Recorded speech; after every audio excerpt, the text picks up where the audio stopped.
سلام دوستان، وقت بخیر. امیدوارم حالتون خوب باشه. توی این آموزش قراره که با هم دیگه یاد بگیریم چطور میتونیم با استفاده از ابزار VO3 گوگل به صورت کاملا رایگان و نامحدود ویدیوهای خیلی خفنی رو با هم دیگه بسازیم.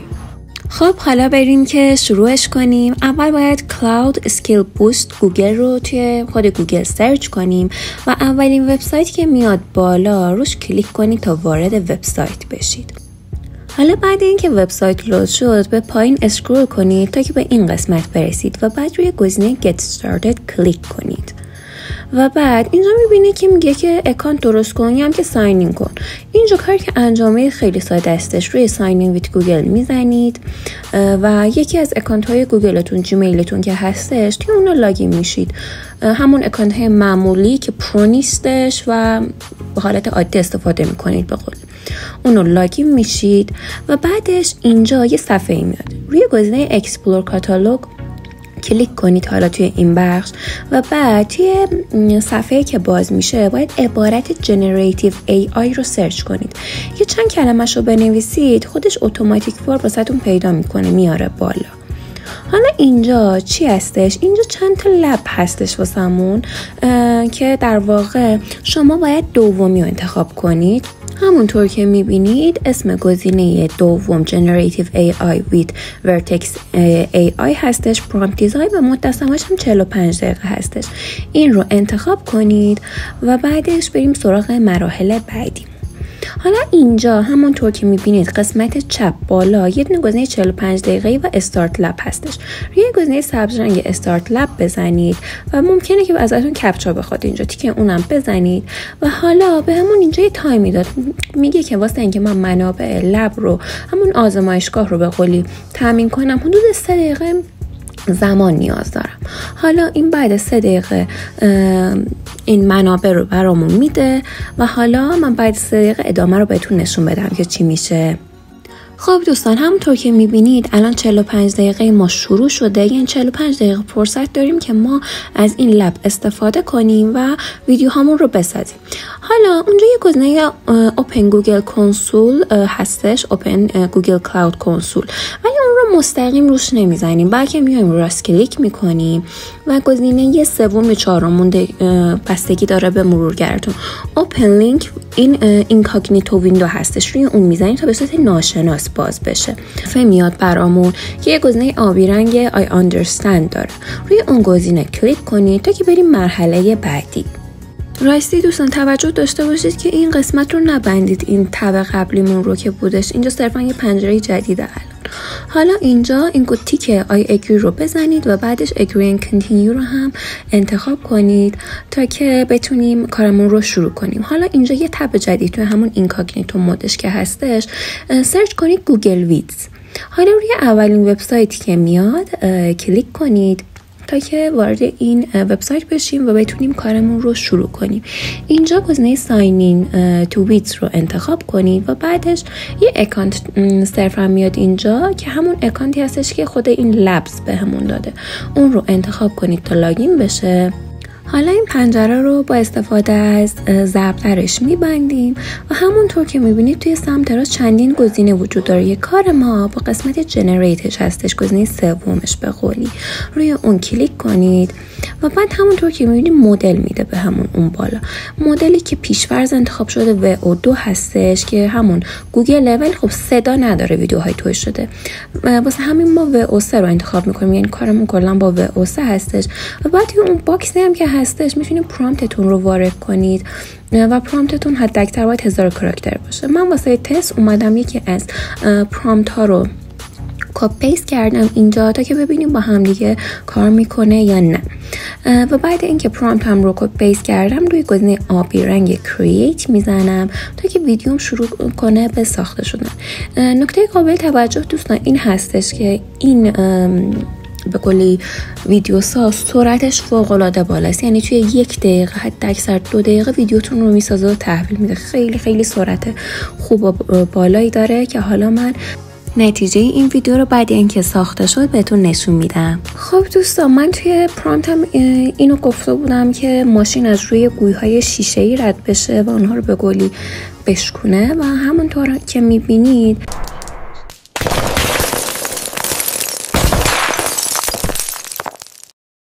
این کار رو انجام داده. همچین ویدیویی واسمون ساخته. گزینه اینسرت اگه بزنم میاره توی این طرف و اینجا میتونید خیلی راحت ببینید.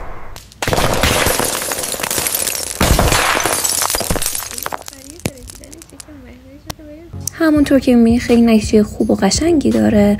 حالا من یه ویدیو دیگه هم ساخته بودم و کلا واسه اینکه بتونیم ویدیو جدید بسازیم کافیه که روی گزینه بالا همون علامت ویدز کلیک کنیم و بعدش نیو پروژکت رو انتخاب کنیم و بازم مراحل رو همونطور که انجام دادیم با هم دیگه پیش بریم.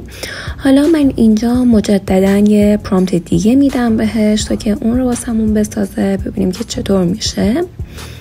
دوستان، پرامپتی که من بهش دادم یه پرامپت خیلی ساده واسه مسابقه ماشین هستش که گفتم ماشینای فراری و بنز و بی ام و رو در حال مسابقه دادم با هم دیگه به هم نمایش بده و همونطور که دیدید دارم پرامپت رو می نویسم و بعدش روی گزینه کرییت میزنم.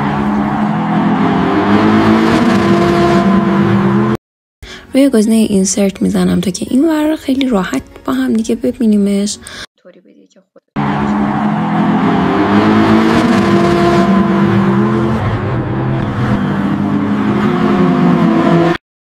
همونطور که میبینید نتیجه خیلی خوب و قابل قبولی داره و در واقع خیلی خوبی داره، سینمایی طور هستش. حالا واسه دانلود باید چیکار کرد؟ کافیه روی گزینه فایل و بعد از اونجا دانلود از MP4 رو انتخاب کنید تا که دانلود شه. فقط توجه داشته باشید واسه اینکه دانلود بشه حتما باید اول از اون پنجره کوچولو اینجا اینسرتش کرده باشید و بعد دانلود رو از قسمت فایل انتخاب کنید. اما ما دو تا روش دیگه هم داریم واسه دانلود کردنش و حالا روش دوممون اینه که روی اون پنجره کوچولو نگه دارید و راست کلیک کنید و سیو ویدیو از رو انتخاب کنید و ویدیو رو سیوش کنید. راه حل سوم واسه سیوش هم اینه که بیاین این قسمت بالا گزینه موو رو انتخاب کنید و از اونجا گزینه مای درایو رو انتخاب کنید تا که توی گوگل درایو سیو بشه. در واقع ببینید اینجا که وقتی مای درایو رو انتخاب میکنید طبیعتا میبینید که پایین گزینه موو روشن نیستش. مثلا دابل کلیک میکنیم تا که واردش بشیم و از اون پایین گزینه نیو فولدر رو انتخاب میکنیم تا که پوشه بسازیم. هر چی دوست دارید اسمشو بذارید. من اینجا VO3 گذاشتم و بعد که پوشه رو ساختم اینو گزینه مقابل کلیک شد و روش کلیک میکنم. الان اون بالا نوشت که من این رو انتقال دادم اونجا. روی همون VO3 اسم فولدر که ساختیم بزنید و حالا همونطور که میبینید اونجا فایل ویدیویی ما یعنی ویدیو ساخته شده ما وجود داره و خیلی راحت میتونید دانلودش کنید. گزینه دانلود داره. خب دوستان، یه موردی که هستش دوست داشتم توی این آموزش اشاره کنم، اونم این هستش که ما همونطور که دیدید اینجا باید پرامپتمون رو حتما انگلیسی وارد کنیم. فارسی و نمیدونم ترکیب انگلیسی فارسی و اینا اصلا قبول نمیکنه، امکان پذیر نیستش.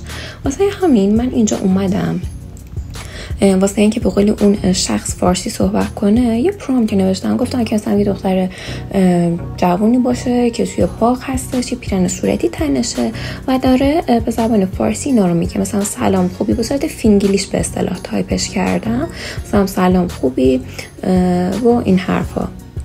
حالا بریم با هم که ویدیو ساخته شده رو ببینیم که متاسفانه خروجی ویدیویی که صحبت میکنه به زبان فارسی چندان جالب نمیشه که دلیلش رو هم میگم.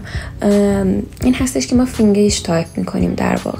واسه اینکه خروجیتون ترتمیز در بیاد، اون گویش هاش درست باشه به اصطلاح، باید یکم به قولی پرامپت رو بالا پایین کنید تا که خروجیش دقیقا همونی باشه که شما میخواید. حالا بریم خروجی پرامپت که من نوشتم رو با هم ببینیم. سلام، خوبی؟ روش جدید رو با پرامپتولوژی یاد گرفتی؟ سلام، خوبی؟ روش جدید رو با پرامپتولوژی یاد گرفتی؟ همونطور که دید مثلا لیپسینکش، دختر توی باغ بودنش، لباسش و اینا خیلی خوبه، ولی متاسفانه توی این گویش یکم هنوز جای کار داره که اونم صرفا با تغییر دادن پرامپتتون که مثلا بهترش کنید و اینا میتونید بهبود بدید. خب دوستان، الان من فرض رو بر این میگیرم که من کارم توی VO3 یعنی ساختن ویدیو با VO3 با این روش تموم شده و میخوام که از این پنله به قول بیرون بیام. چی کار باید بکنم؟ برمیگردیم توی اون پنجره اصلی، همونجا که تایمر 45 دقیقه واسه هم زد. مثلا میبینی که الان من 22 دقیقه هنوز تایم دارم. واسه اینکه این ماجرا رو به قولی تمومش کنم، روی گزینه اند لب میزنم، روی گزینه قرمز رنگه و هر موقع که نیاز داشتید خیلی راحت میتونید باز روی گزینه استارت لب بزنید و کارتون رو شروع بکنید. همونطور که میبینید هیچ مشکلی نداره. مجدد الان وقتی که من زدم روی استارت لب، حتی بلافاصله از اینکه تایمم تموم شد، صرفا بهم گفتش که 3 دقیقه صبر کن تا اون ریسورس رو تامین بکنم و بعدش مجدد باز اون مراحل رو طی میکنید و میرید سراغ ساختن ویدیوهاتون. خیلی ساده، خیلی راحت و خیلی عالی و این روش واقعا یکی از بهترین روش ها هستش. یعنی به نظر من بهترین روشه فعلا واسه کسایی که اکانت پرو نداشتن و خیلی راحت میتونید با استفاده از این روش ویدیوهای مختلفی رو بسازید. تنها ایرادی که من میتونم بذارم این هستش که توی VO3 به تازگی یه هفته شاید بشه، حتی شاید از اون کمتر، این هستش که اومده قابلیت ایمیج تو ویدیو رو هم اضافه کرده که واقعا نمیتونم منکر این بشم که قابلیتش زیاد خوب نیست و فلان و نه، واقعا فوق العاده استش، خیلی خوب کار میکنه که متاسفانه توی این مدلی که بهتون یاد دادم فعلا به قولی امکان تبدیل عکس به ویدیو نیستش، ولی خب شاید توی روزهای آتی به این مدل هم اضافه شد و تونستید که اون کار رو هم به این شکل خیلی راحت، نامحدود و رایگان انجام بدید. امیدوارم که از این ویدیو لذت برده باشید و واسهتون کاربردی بوده باشه. حتما ما رو سابسکرایب کنید و لایک و کامنت یادتون نره. هر آموزشی هم که دلتون میخواد حتما برام توی کامنت ها بنویسید تا که توی ویدیوهای آینده براتون بسازم. مواظب خودتون باشید. خداحافظ.